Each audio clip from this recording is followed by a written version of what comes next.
Hola chicos, buenas tardes. Como les había dicho, les estoy grabando nuevamente la clase que vimos el día miércoles 15 de abril, para de esta manera que les quede el material actualizado y podamos analizar entonces la tercera etapa del concurso preventivo, dentro de lo que es el cronograma del proceso, y las distintas opciones que se despliegan una vez que vence el periodo de exclusividad. Analizando entonces las distintas etapas en las que se divide el concurso, podemos nuevamente hacer mención a que la vamos a dividir en tres a los fines de su estudio: la instructoria preconcursal, que se inicia con el pedido de concurso que formaliza el deudor a través del cumplimiento de los requisitos del artículo 11, etapa que va hasta la primera publicación de edictos. Segunda etapa, instructoria concursal, en donde ya publicados los edictos y habiendo tomado conocimiento del proceso, los distintos posibles sujetos que puedan intervenir, se va a desarrollar hasta la resolución de categorización, que es la que da inicio a la tercera etapa, que es la que vamos a ver puntualmente en el día de la fecha. En esta segunda etapa, instructoria concursal, se caracteriza por ser informativa y coincidir con el periodo informativo previsto en la ley concursal. La tercera etapa es la etapa resolutiva o resolutoria, en la que verdaderamente se ve la negociación que hace el deudor con sus acreedores, y que coincide en la ley con lo que se denomina el periodo de exclusividad. Se denomina periodo de exclusividad porque esta etapa es en la cual el deudor en forma exclusiva va a negociar los créditos con sus acreedores. ¿Con qué acreedores? En principio únicamente tiene obligación, para superar este concurso preventivo, de negociar con los acreedores quirografarios, es decir, aquellos que no tienen ningún tipo de privilegio y que están regulados en el artículo 248. Podría perfectamente negociar con los privilegiados, si es que tiene alguno reconocido como tal, que hay acreedores privilegiados especiales y generales, 241 y 246, en forma taxativa mencionados en esos artículos, pero si optara por negociar con ellos, no sería causal de quiebra al no lograr un acuerdo con este tipo de acreedores, salvo en un supuesto que después vamos a ver. En esta etapa, el deudor tiene que hacer dos cosas. Por un lado, negociar, es decir, ofrecerles algo a sus acreedores, con los posibles contenidos previstos en el artículo 43, y dentro del plazo que también prevé ese artículo, y dentro del periodo de exclusividad, que después vamos a ver cuál es su duración, tiene que lograr las conformidades que están reguladas en la ley, en el artículo 45, que es una doble mayoría exigida por la ley. Esa doble mayoría, que también vamos a ver más adelante, está referida a personas y a capital. Siempre, reitero, entonces, de los acreedores quirografarios. Las posibles consecuencias que podemos encontrarnos en esta tercera etapa, que no nos encontramos con ningún supuesto en las etapas anteriores, es que si el deudor no hace propuesta, o sea, no le ofrece nada a sus acreedores, o no logra las conformidades en las mayorías de ley, nos vamos a encontrar con los primeros casos en los que el concurso preventivo deriva en un proceso de quiebra indirecta, proceso de quiebra que está regulado, o en realidad supuestos de quiebra que están regulados en el artículo 77 en forma taxativa. Esta etapa, esta tercera etapa resolutiva, es donde se resuelve la litis concursal, este conflicto intersubjetivo de intereses, que ya no es un conflicto individual entre acreedor o acreedores y deudor, sino que puede involucrar a muchos partícipes que pueden estar vinculados con el deudor hoy concursado. Trabajadores, proveedores, contratantes, el Estado, los acreedores. Por eso hablamos de un conflicto pluripretensiones. Hay muchas pretensiones en juego, y a través de esta etapa de negociación lo que se pretende es darle una solución en la etapa siguiente a este conflicto de intereses. ¿Con quiénes negocia el deudor? Solamente va a negociar con sus acreedores reconocidos como tales. Los únicos acreedores que tiene que tener en cuenta son los que fueron reconocidos en la sentencia del artículo 36, que es la sentencia de verificación, donde pueden haber sido declarados verificados o admisibles. Esa diferencia entre verificados o admisibles radica en el hecho de que hayan recibido algún tipo de observación por parte del deudor o de otros acreedores, o un dictamen desfavorable del síndico que los va a tornar como admisibles. Y si no recibieron ningún tipo de observación y el juez los consideró un crédito viable, han sido pronunciados como verificados. La diferencia entre verificados y admisibles, que la vamos a ver más adelante cuando analicemos el contenido de la sentencia de verificación, en realidad apunta a la forma de cuestionar esos créditos. Lo cierto es que el deudor negocia con sus acreedores quirografarios, verificados y admisibles. No le interesa otro pasivo que no sea el reconocido en esa sentencia, que, como les mencioné, está regulada en el artículo 36 y es definitiva a los fines de la negociación. Esta etapa dura 90 días hábiles judiciales, es un plazo que fija el juez, plazo que en principio, recuerden que habíamos visto que lo fija el juez en el cronograma, en lo que son las medidas ordenatorias de la sentencia de apertura del artículo 14. Ese plazo de 90 días hábiles judiciales puede ser prorrogado, en el supuesto que la complejidad del proceso así lo requiera, hasta 120 días hábiles. Durante este plazo, el deudor mantiene la administración de sus negocios con la vigilancia del síndico y va a intervenir en todo este proceso como contralor, o especie de contralor, el Comité Provisorio de Acreedores, que está previsto en el artículo 42, que ya no es solo de acreedores, es un Comité Provisorio de Control, porque también forma parte del mismo los trabajadores. La negociación en principio se consolida o se concreta en forma extrajudicial. Lo que va a hacer el deudor es presentar una propuesta por escrito, cuyo contenido es cualquiera de las opciones del 43, o incluso algunas que él considere en la medida que luego sean conformadas por los acreedores. Acreedores que dentro del periodo de exclusividad le tienen que prestar la conformidad, con firma certificada, y con transcripción textual de la propuesta a la cual están prestando su voluntad.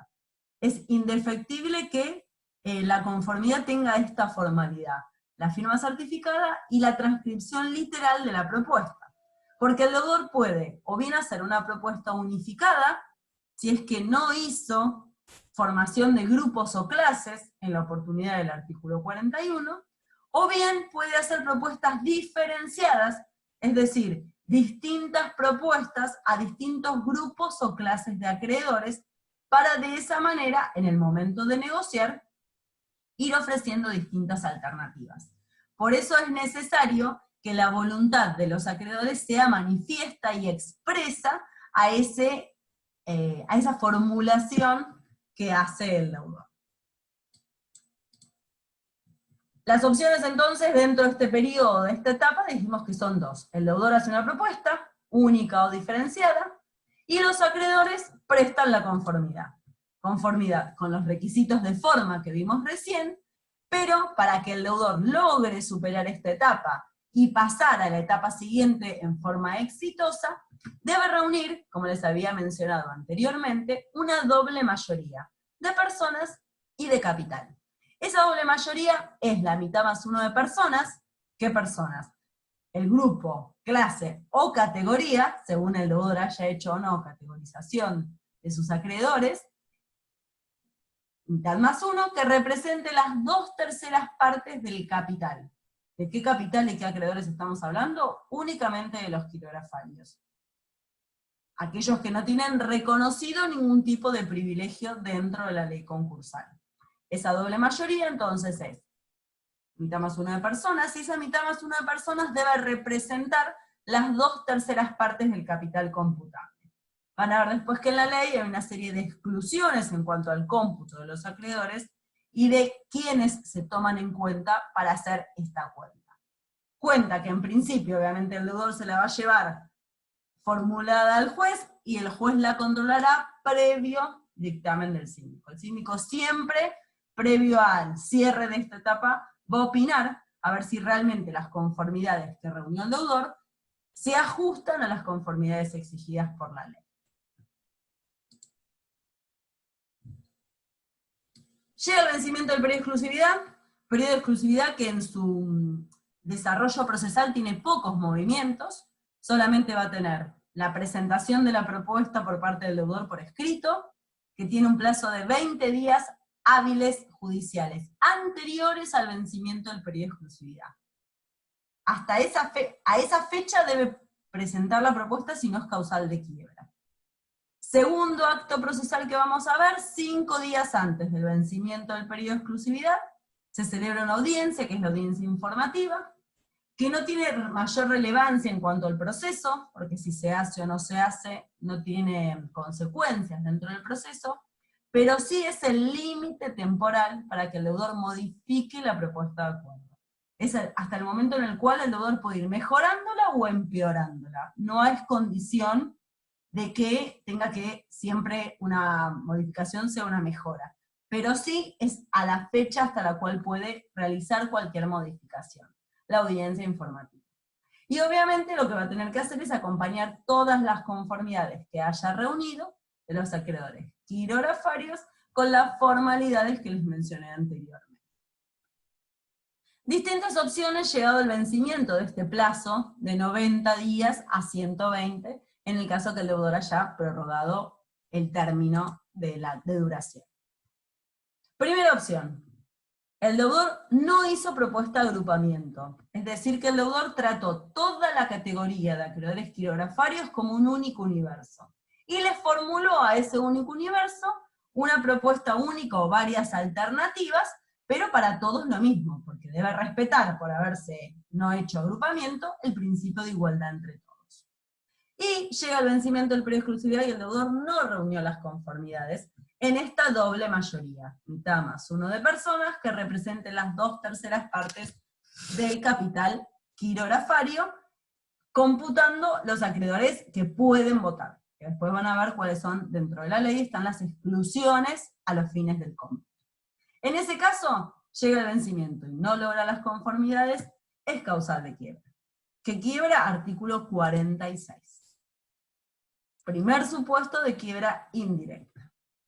Segundo caso, que nos podemos plantear dentro de la línea del proceso.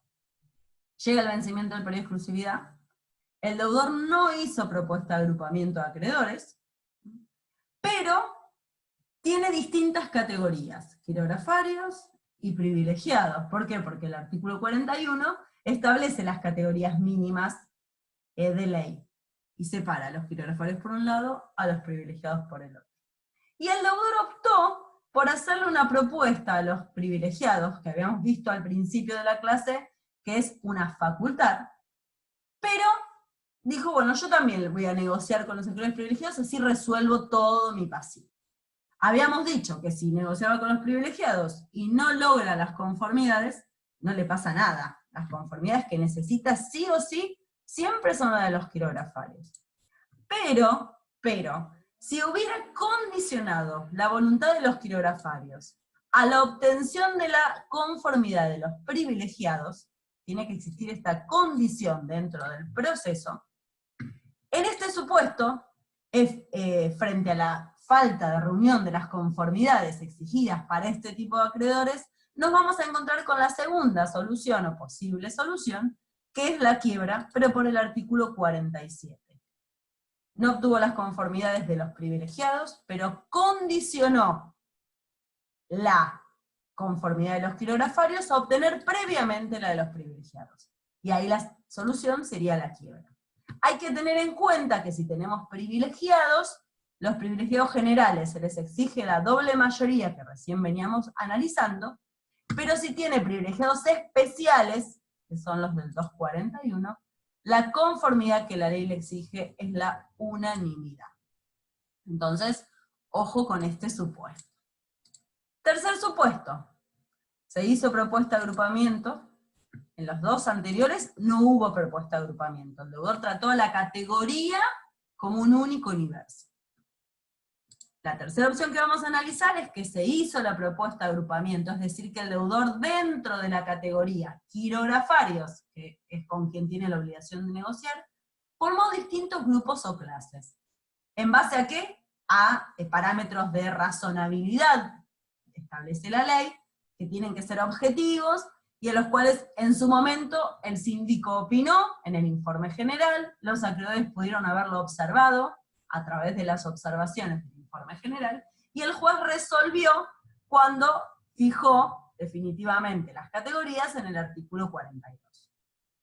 Si el deudor hizo propuesta de agrupamiento, formó grupos o clases dentro de la categoría, y no obtuvo la conformidad de la doble mayoría en cada grupo o clase, también será causal de quiebra. ¿Por qué? Por la combinación de los artículos 41 y 46.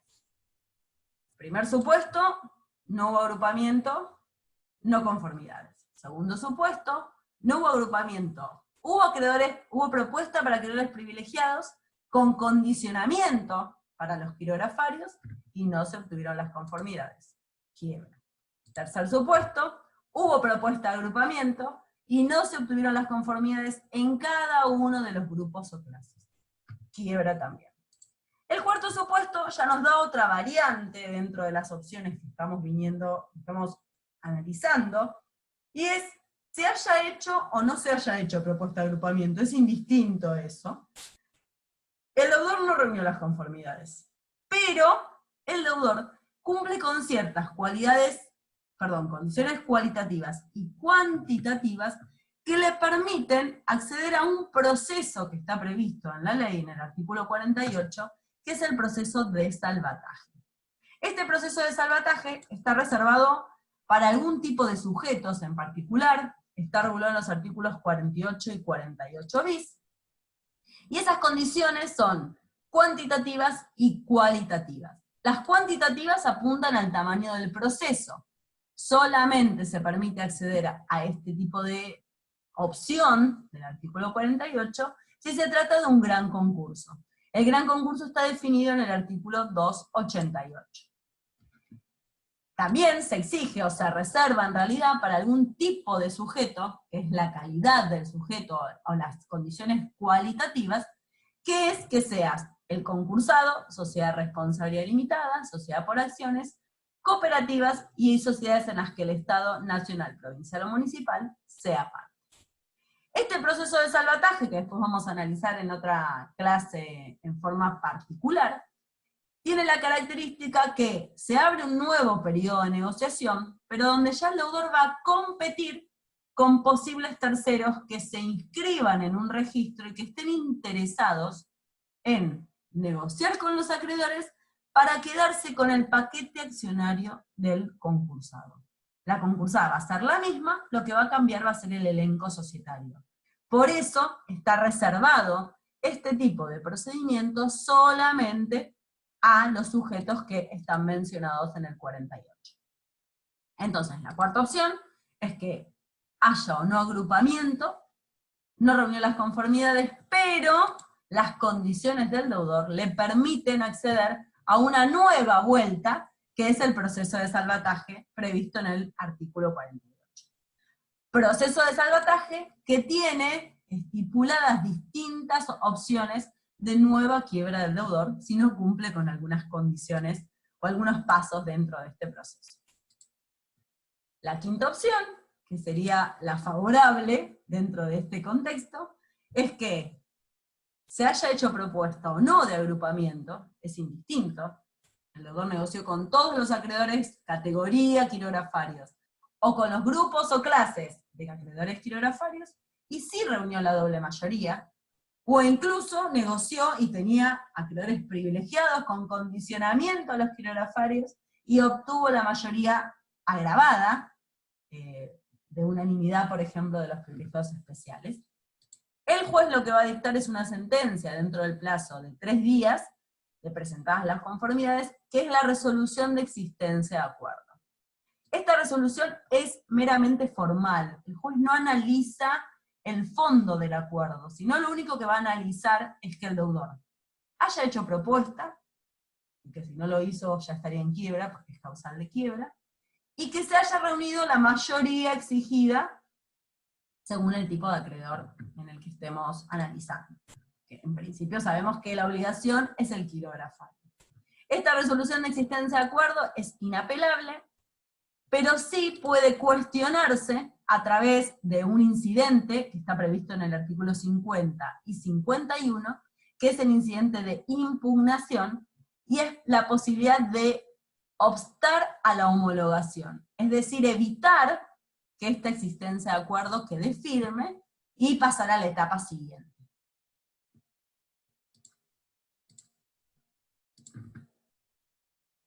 Acá está mencionado lo que les decía de la impugnación. Las causales de impugnación son taxativas, están en el artículo 50, y la consecuencia es que si se hace lugar a la impugnación, es causal de quiebra. ¿Cuál sería el paso siguiente dentro del proceso? Tenemos el vencimiento del periodo de exclusividad y estas 5 opciones. 3 posibles quiebras, un proceso de salvataje, y el continuar con el camino del proceso, que es la existencia de acuerdo. Si hay existencia de acuerdo, hubo acuerdo.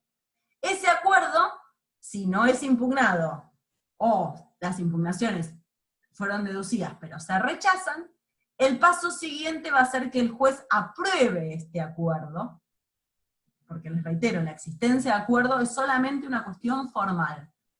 Hay acuerdo y dan los números de mayoría para que el juez apruebe ese acuerdo. Siempre se da un traslado al síndico, aunque la ley no lo prevea expresamente, para que le dé al juez los elementos necesarios para el cómputo de las mayorías. O sea, el síndico siempre va a opinar en esta instancia, antes del 49.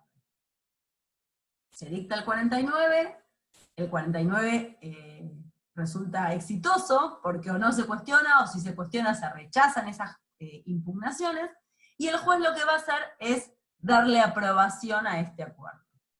Vayan teniendo en cuenta que cuando hablamos de homologación, hablamos de una cuestión trascendental dentro de la homologación concursal, que es el efecto que causa esa aprobación del acuerdo, que es la novación del artículo 55. Voy a aclarar, así les queda, y lo tenemos en cuenta cuando tengamos que analizar los efectos que produce esta aprobación del proceso, que no es una cuestión meramente formal, sino que genera en realidad el efecto trascendental del concurso, que es la modificación de todas las obligaciones que asumió el deudor. Tiene un efecto expansivo y totalmente distinto a cualquier régimen vigente. Es una innovación típicamente concursal, que después vamos a ver. A los fines de analizar la homologación, vamos a ver 3 posibles variantes que tiene la ley, dentro de lo que es el artículo destinado a esta cuestión, que es el artículo 52.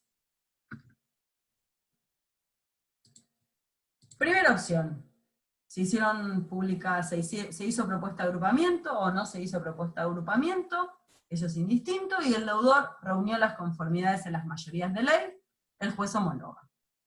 Debe homologar, es decir que el juez lo que va a hacer es decir, bueno, apruebo este acuerdo. Se aprueba este acuerdo, ese acuerdo va a empezar a producir los efectos de la innovación del artículo 55. Se los marco para que les quede presente. La segunda opción que tiene el deudor, que tiene el juez, es que el deudor haya hecho agrupamiento, formuló propuesta de agrupamiento de sus acreedores, que habíamos visto que en ese caso, si hay agrupamiento, en cada grupo o clase debió reunir la doble mayoría. El escenario que nos encontramos es que hay grupos o clases formadas, pero no están las conformidades en cada grupo o clase. No obtiene el deudor la doble mayoría en cada grupo o clase. Con la ley 25.589 se introduce una modificación en el artículo 52 y se recepta un instituto de la legislación norteamericana que es conocido con el nombre del cram-down power, que es la facultad de aplastar. Esto es una facultad que tiene el juez, no es una obligación. El juez o bien puede, frente a la inexistencia de las conformidades, decretar la quiebra del deudor, supuesto que habíamos visto en el artículo, en las opciones anteriores, o bien decir, bueno, hago uso de esta facultad, del poder de aplastar, ¿Qué significa? Que aunque no hay reunidas la doble conformidad en cada uno de los grupos o clases, igualmente el juez homologa este acuerdo, ¿para qué? Para evitar la quiebra, con las consecuencias que la quiebra conlleva para el deudor. Pero para poder hacer uso de esta facultad, el artículo 52 establece 4 condiciones que deben reunirse en forma taxativa y conjunta. Y hacen esas condiciones a la imposibilidad práctica de aplicar este artículo. Está regulado, es una facultad, pero en la práctica es muy complicado que se aplique por las condiciones que establece la ley. Primero, deben corregir la ley, porque el primer punto dice aprobación por al menos de una de las categorías de acreedores quirografarios. En realidad, claro acá, si ya lo tienen, no es aprobación por al menos de una de las categorías. La categoría es el universo de acreedores. Debió decir aprobación en una de las clases. Formó grupos o clases y no obtuvo la doble mayoría en alguno de los grupos o clases. Todos los que prestaron conformidad, segunda condición, deben reunir por lo menos las 3/4 partes, o deben representar las 3/4 partes del capital quirografario. Es decir, sumando todos los votos positivos, tiene que por lo menos representar un 75% del capital quirografario. Además, el juez debe garantizar la no discriminación en contra de las clases disidentes. Es decir, le tiene que dar la opción al deudor, a los acreedores, perdón, de elegir, no imponer él, sino elegir alguna de las opciones que han sido aprobadas. ¿A quiénes? A los disidentes de los grupos o clases. La categoría es todo el universo. Y además, el juez le debe garantizar a los acreedores disidentes, para imponerles el acuerdo, que por lo menos la propuesta que les está ofreciendo les garantiza que van a cobrar un poco más de lo que cobrarían en una quiebra futura. O sea, ¿qué le correspondería por el dividendo falencial? Cuestión que es totalmente imposible de proyectar, teniendo en cuenta la inflación, el cambio de la moneda que puede ocurrir, si hay oferentes, quién compra, quién no compra. O sea, son variables que el juez es casi imposible que pueda hacer una estimación de estas características. Lean que en este inciso que varias veces hace referencia a categoría o categorías, debe leerse clases.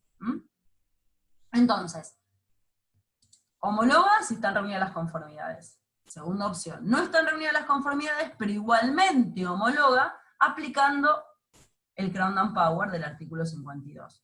Crown and Power, que es una facultad del juez en la medida que se den todas las condiciones que están en los I, que están en ese propio artículo.